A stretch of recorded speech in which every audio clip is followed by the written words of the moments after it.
Bapak, Ibu, dan anak-anakku sekalian, berkah dalam.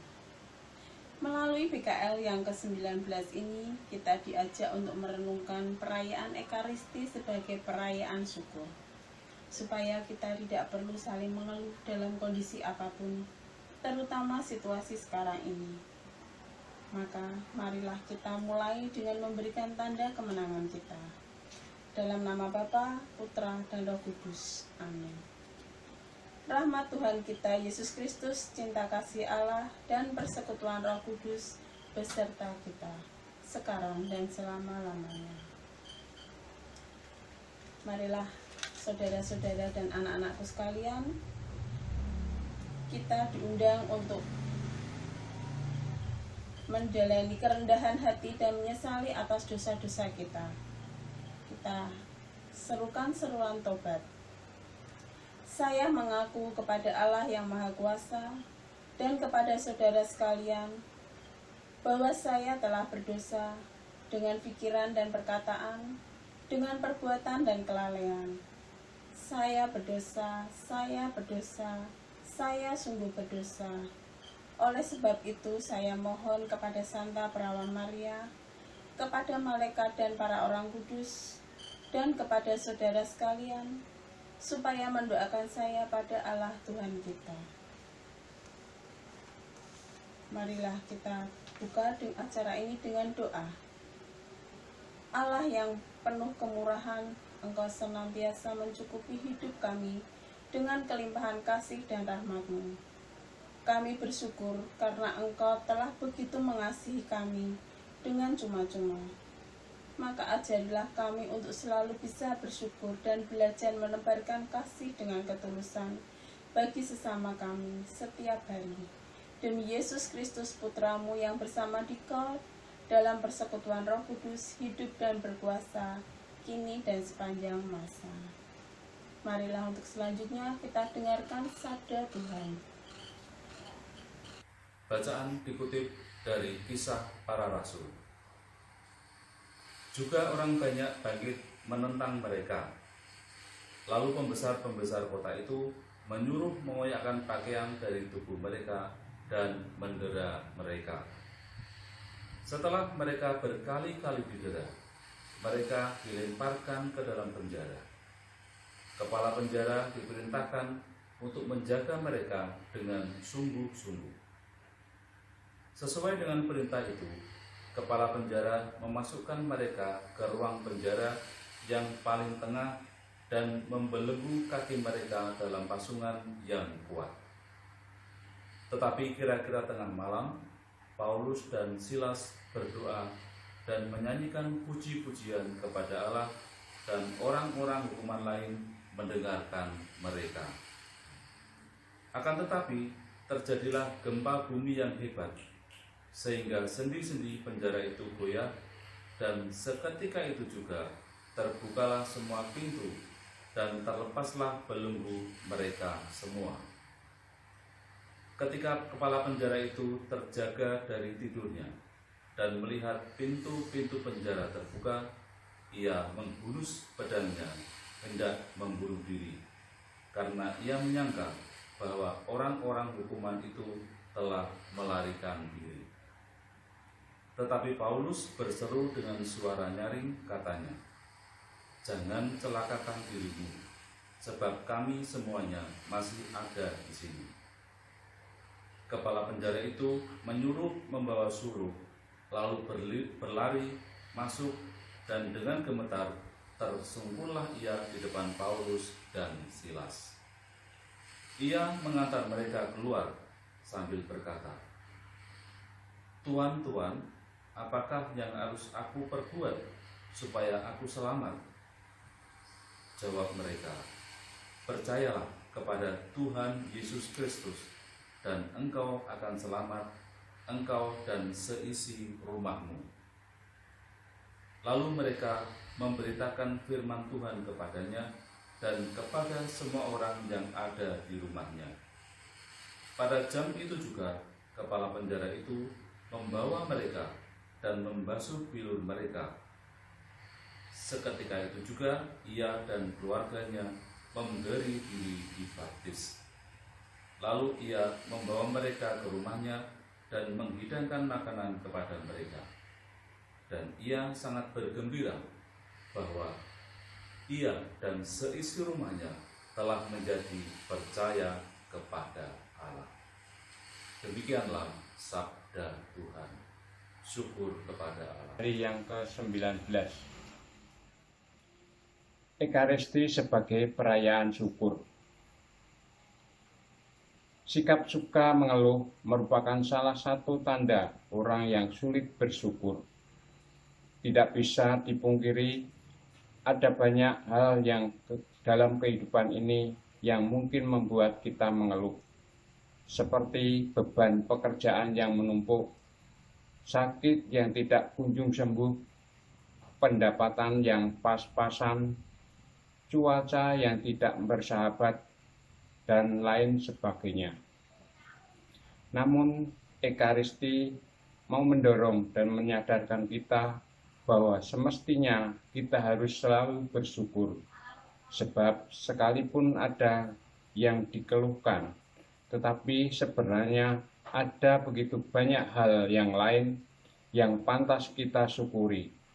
Misalnya, syukur atas kasih-Nya yang menyelamatkan, syukur atas anugerah hidup selama ini, syukur atas kesehatan yang baik, rezeki yang lancar, dan masih banyak lagi yang pantas untuk kita syukuri. Kata Ekaristi berasal dari bahasa Yunani Eucharistia, yang berarti pujian syukur. Ekaristi merupakan pujian yang ditujukan kepada Allah dan syukur atas karya keselamatan Allah bagi kita melalui Yesus Kristus Putranya dan dalam Roh Kudus. Dalam iman kita mengalami banyak bahwa kita telah ditebus dan diselamatkan berkat pengorbanan Kristus, Tuhan kita. Berkat wafat dan kebangkitannya, kita didamaikan kembali dengan Allah. Jadi, sifat syukur dalam Ekaristi ialah karena Allah yang telah lebih dahulu bertindak dan mengasihi kita. Dalam Ekaristi, syukur atas kasih Allah dan kebaikan Allah yang kita alami dalam hidup sehari-hari disatukan dengan syukur atas karya keselamatan Allah dalam Putranya Yesus Kristus. Itulah mengapa perayaan kita disebut sebagai Ekaristi yang artinya pujian syukur. Kalau Ekaristi disebut sebagai sumber dan puncak hidup umat Kristiani, maka semestinya bersyukur juga menjadi warna dasar dan dominan dari hidup kita. Orang Kristiani pasti mudah bersyukur dan bersuka cita. Seperti kata Paus Fransiskus, orang Kristiani itu tidak boleh sedih dan putus asa. Hidup orang Kristiani pasti penuh sukacita dan syukur karena tahu bahwa ia dikasihi Tuhan dan bahkan Tuhan telah mengorbankan hidup baginya. Tuhan beserta kita sekarang dan selama-lamanya. Inilah Injil Yesus Kristus menurut Yohanes. Dimuliakanlah Tuhan. Dalam amanat perpisahannya, Yesus berkata kepada murid-muridnya, "Sekarang aku pergi kepada Dia yang telah mengutus aku, dan tiada seorang pun di antara kamu yang bertanya kepadaku, 'Kemana engkau pergi?' Tetapi karena aku mengatakan hal itu kepadamu, maka hatimu berduka cita. Namun benar yang kukatakan kepadamu adalah lebih berguna bagi kamu jika aku pergi. Sebab jikalau aku tidak pergi, penghibur tidak akan datang kepadamu. Sebaliknya, jikalau aku pergi, aku akan mengutus Dia kepadamu.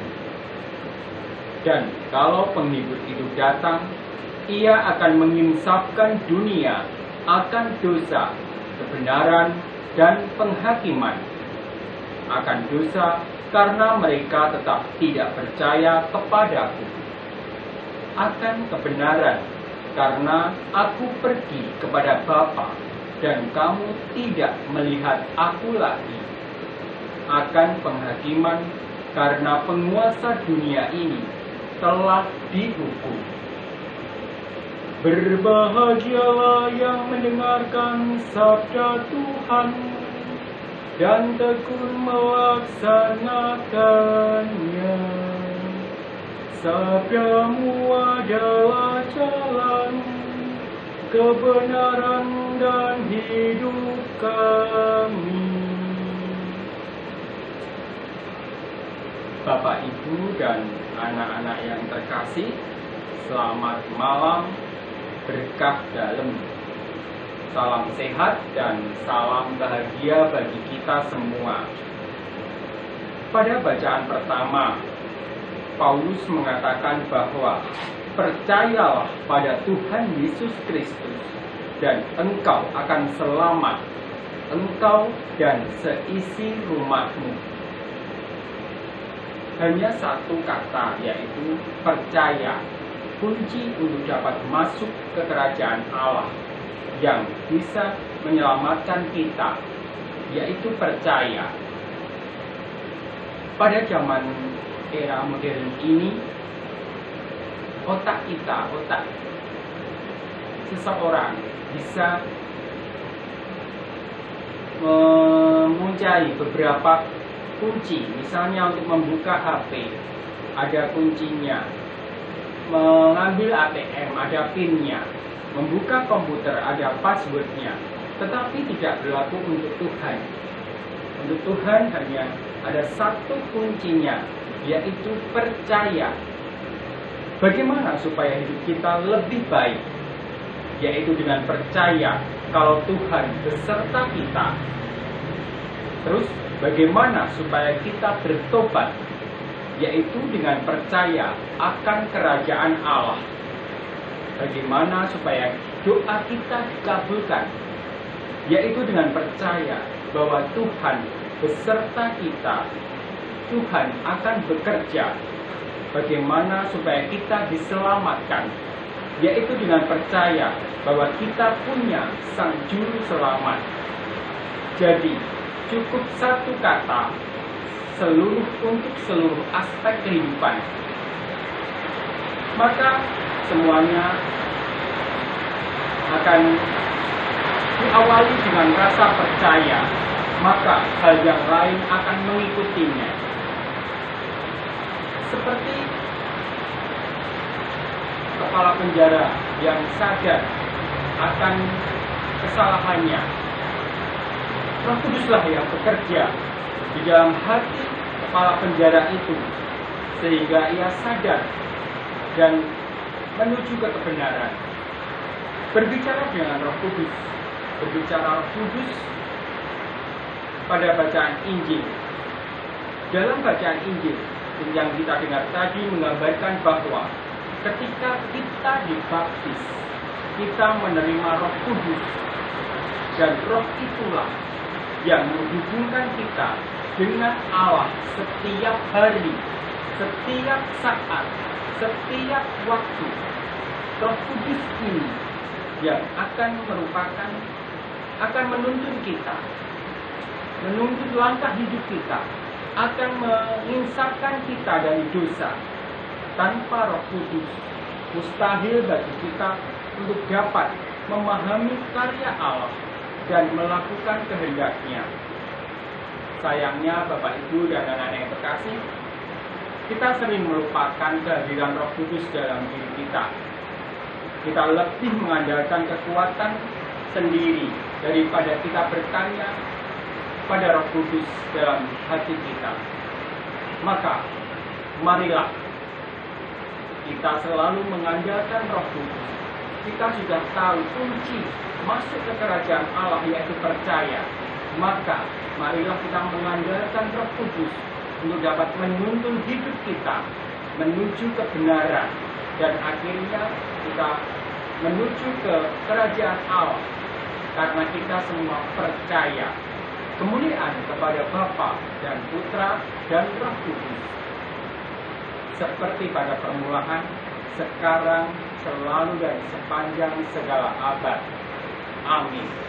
Marilah kita satukan doa-doa dan permohonan kita dengan doa yang pernah diajarkan Tuhan kepada kita. Bapa kami yang ada di surga, dimuliakanlah namamu, datanglah kerajaanmu, jadilah kehendak-Mu di atas bumi seperti di dalam surga. Berilah kami rezeki pada hari ini, dan ampunilah kesalahan kami, seperti kami pun mengampuni yang bersalah kepada kami. Dan janganlah masukkan kami ke dalam pencobaan, tetapi bebaskanlah kami dari yang jahat. Marilah kita berdoa bersama. Allah Bapa yang Maha Kuasa, kami bersyukur kepadamu atas segala rahmat dan kasih yang Engkau limpahkan kepada kami, terlebih pada masa sulit ini. Kami bersyukur karena pengorbanan hidup putramu bagi kami yang tak pantas Engkau kasihi karena dosa-dosa kami. Bantulah kami selalu untuk menyadari betapa Engkau mengasihi kami dengan kasih yang tanpa batas, supaya kami dapat bangkit dari segala kerapuhan dan kelemahan kami.